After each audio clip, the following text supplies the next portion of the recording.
আজি মই এটা নতুন এপ্লিকেশন লৈ আহিছো যাৰ জৰিয়তে আপুনি ঘৰতে বহি বহি টকা ইনকাম কৰিব পাৰে।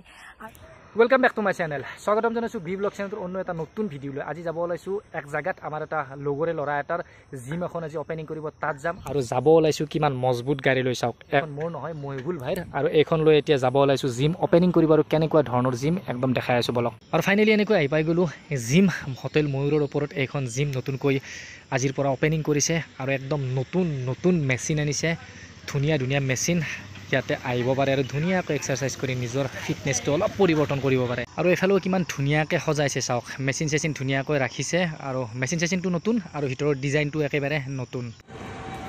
আৰু এনেকৈ ওপেনিং হৈ গ'ল ময়ূৰ ফিটনেছ চেণ্টাৰ। ময়ূৰ হোটেল সকলোৱে চিনিয়ে পায়, খগা মানে লোৱাৰকাটা চক পাৰ হয় ইয়াতে খগাতে, আৰু ইয়াৰ ওপৰ ফালে আছে ময়ূৰ ফিটনেছ চেণ্টাৰ। ইয়াত বিভিন্ন ধৰণৰ নতুন নতুন ইনষ্ট্ৰুমেণ্ট আছে, নতুন নতুন মেচিন আনিছে ইয়াত ময়ূৰ ফিটনেছ চেণ্টাৰত। ঘৰৰ ওচৰতে যিহেতু এইবাৰ ইয়াত আহিম ভালদৰে এক্সাৰচাইজ কৰি অলপ বডিটো বনাব চেষ্টা কৰিম। আৰু বহুত নতুন নতুন ধৰণৰ মেচিন আনিছে আৰু মানুহ ইয়াতে বহুত বেছি হ'ব কাৰণে স্পেচ বহুত, ওপৰৰ গোটেই ছেকেণ্ড ফ্ল'ৰটো গোটেই এটা জিমে কৰি দিছে। এইফালৰ পৰা সেইফাললৈকে বহুত বেছি ডাঙৰ এৰিয়া, একদম ভিতৰত গৈ দেখাই আছোঁ বাৰু।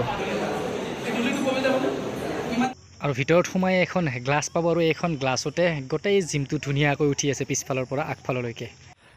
আৰু এনেকৈ জিম উদ্বোধনীৰ পৰা ডাইৰেক্ট আহিলোঁ তাত মিঠাই চিঠাই খাই ধুনীয়াকৈ, যিহেতু উদ্বোধনী কৰিছে মিঠাই চিঠাই খুৱাইছে, মিঠাই চিঠাই চাহ পানী খাই ধুনীয়াকৈ আহিলোঁ। যাব এইকাৰণে ৰখিলোঁ, ভিডিঅ'টো ফিনিছো কৰিব লাগিব আৰু থাম্বনেলত যিখিনি কথা লিখিছোঁ সেই বিষয়টো আপোনালোকক নিশ্চয় জনাবই লাগিব, কাৰণ নহ'লে থাম্বনেলখন এনেই দিয়া যেন হ'ব। আৰু এইকেইটা দিন খুব জোৰে কৰিশ্মা নাথক পুনৰ ধুই আছে পৰ্টেল নিউজবিলাকে, আৰু পৰ্টেল নিউজবিলাকতো জানে একক দুই কৰি যাক ধুব লাগে ভালদৰে ধুয়ে দিয়ে। আৰু এইবাৰ কৈছে যে মানে প্ৰথমতে নাগাৰা নাম, তাৰপিছত চিনেমা, আৰু চিনেমাৰ পৰা চিধা এবাৰ জুৱা খেললৈ। নাগাৰা নামৰ পৰা জুৱা খেলত নামিল কৰিশ্মা নাথ।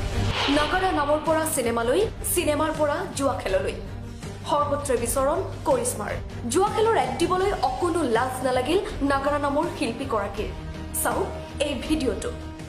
হেল্ল' এভৰিৱান, আপোনালোকৰ সকলোৰে খবৰ ভালনে? আৰু আজি মই এটা নতুন এপ্লিকেশন লৈ আহিছো যাৰ জৰিয়তে আপুনি ঘৰতে বহি বহি টকা ইনকাম কৰিব পাৰে।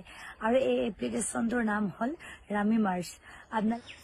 আৰু এইবাৰ ভাইৰেল গাৰ্ল কৰিশ্মা নাথে বেটিং এপবিলাকৰ, জুৱা এপবিলাকৰ প্ৰমোচন কৰি বেয়াকৈ ফাঁচিব বুলি কৈছে। কিন্তু এই বেটিং এপবিলাকৰ, জুৱা এপবিলাকৰ প্ৰমোচনটো ডাঙৰ ডাঙৰ ক্ৰিকেটাৰ, ডাঙৰ ডাঙৰ চেলিব্ৰিটিবিলাকে কৰে, তেতিয়া কিয় একো নহয়? সেইটোৱে আচল প্ৰশ্ন। আৰু সেইটোৰ বিষয়ে ডিম্পুৱে এটা ধুনীয়াকৈ ভিডিঅ' বনাই দিছে যে চব ঠাইত সেই পাৰ্মিশ্যন নাই আৰু চব ষ্টেটত তেনেকৈ মানে প্ৰমোচন কৰিব সকলোৱে নোৱাৰে। তেনেকুৱা বুলি জানিও অসমৰ বিভিন্ন ইউটিউবাৰে আৰু ছ'চিয়েল মিডিয়াত বেছি এক্টিভ থকা, বেছি জনপ্ৰিয় মানুহবিলাকে কিয় বাৰু এই বেটিং এপবিলাকৰ প্ৰমোচন কৰি আছে? কাৰণ হয়তো অলপ ভাবিব নোৱাৰা ধৰণৰ এমাউণ্ট এটা দিয়ে, মাত্ৰ 1 মিনিটৰ প্ৰমোচন কৰি চাগে অলপ ভাবিব নোৱাৰা ধৰণৰ পইচা পায়, আৰু সেইকাৰণে প্ৰমোচন কৰি আছে। কাৰণে এটা দুটাকৈ এতিয়া ফাঁচিও আছে। কাৰোবাৰ চাকৰি যোৱা বুলিও শুনিলোঁ, আছাম জিত নেকি তাৰ শিক্ষকতা কৰিছিল, তাৰ চাকৰিও গ'ল বুলি শুনিলোঁ। তাৰপিছত কুৰিৰ কথাটো গমেই পাইছে আটাইয়ে।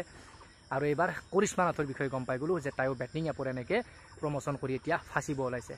বাৰু যি হ'ল আমি কৰা নাছিলোঁ, আমি চাহি চালামাত আছোঁ। এটা চিম্পুল ব্লগ বনাই দিলোঁ। যদি ভিডিঅ'টো চাই ভাল পালে লাইক এটা কৰি দিব, আৰু যদি চেনেলটোত নতুনকৈ আহিছে তেন্তে প্লিজ চেনেলটো ছাবস্ক্ৰাইব কৰি ল'ব।